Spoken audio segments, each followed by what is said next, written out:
Halo teman-teman semua, di video kali ini kita akan belajar tentang string templating, sekaligus ini adalah video penutup dari playlist fundamental Kotlin kita.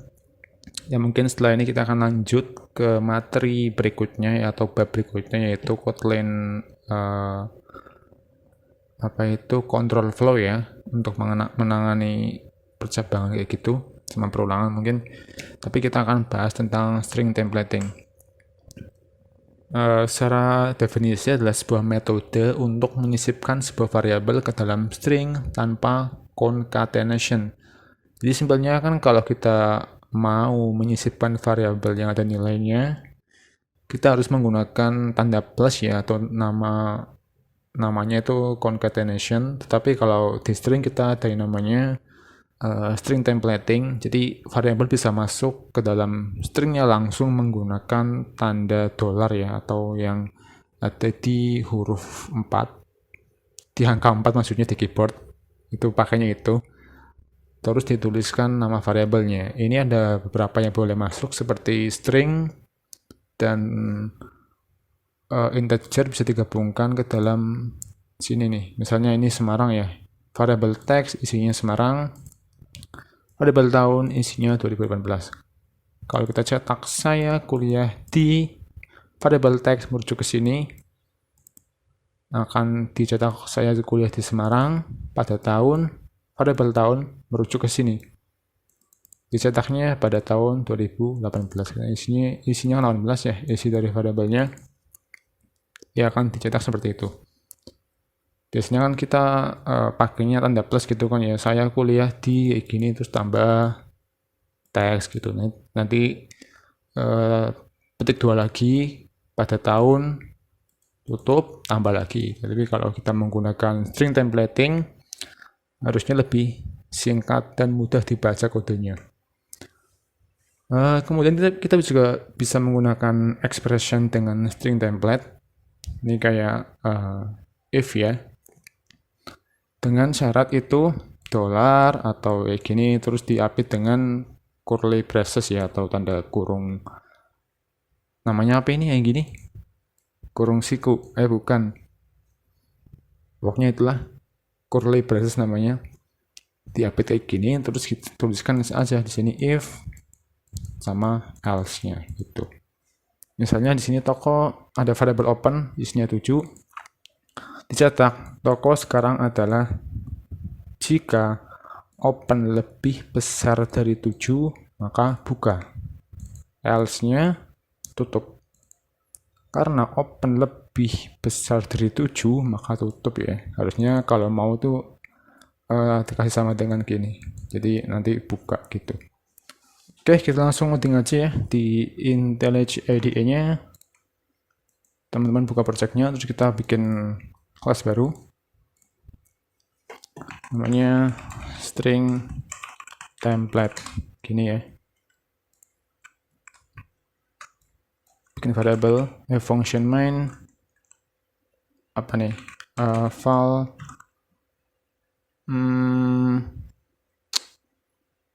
kota mungkin gini, isi aja misalnya Semarang, terus file tahun 2015. Kita cetak di sini saya kuliah di kota, masukin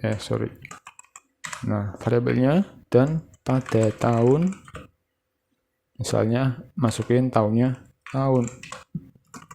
Kalau kita running tuh bisa ya kayak gini. Biasanya kan kita menggunakan kayak gini tuh, ditambah kayak gini misalnya kota gitu, terus tambahin lagi di sini 4 tahun kayak gitu ya biasanya. Tapi kita nggak usah pakai ini, pakainya string templating aja. Kemudian kita juga bisa menggunakan yang namanya expression ya di sini. Misalnya masukin jika tutup dulu, jika tahun lebih besar dari berapa, 2017 ya misalnya lah ya, biar gampang, belum kuliah. misalnya gitu lah ya. Terus else-nya else udah kuliah. Coba kita running. Saya kuliah di belum kuliah. Ganti aja deh, kayaknya nggak tepat deh ini. Ganti variable tadi aja lah ya, open sama dengan 7. Cetak toko sekarang apa nih? Misalnya tutup dulu curly braces-nya jika open itu lebih kecil dari berapa? 8. Maka apa nih? 7 lebih kecil dari 8, bener ya? Pokoknya buka misalnya gitu. Terus else-nya tutup. Misalnya gitu kita running. Tuh bener ya. Sekarang buka karena udah jam 7 gitu. Jadi tokonya udah buka, ini terpenuhi. Gitu teman-teman. Mungkin ini singkat aja ya materi string templating karena saya rasa itu cukup mudah buat teman-teman implementasiin. Dan ini akan sangat terpakai di pemrograman secara langsung ya, di Android juga banyak kepakai, khususnya untuk menampilkan toast atau menampilkan pesan error dari sebuah API misalnya gitu. Oke teman-teman, ini sampai sini dulu ya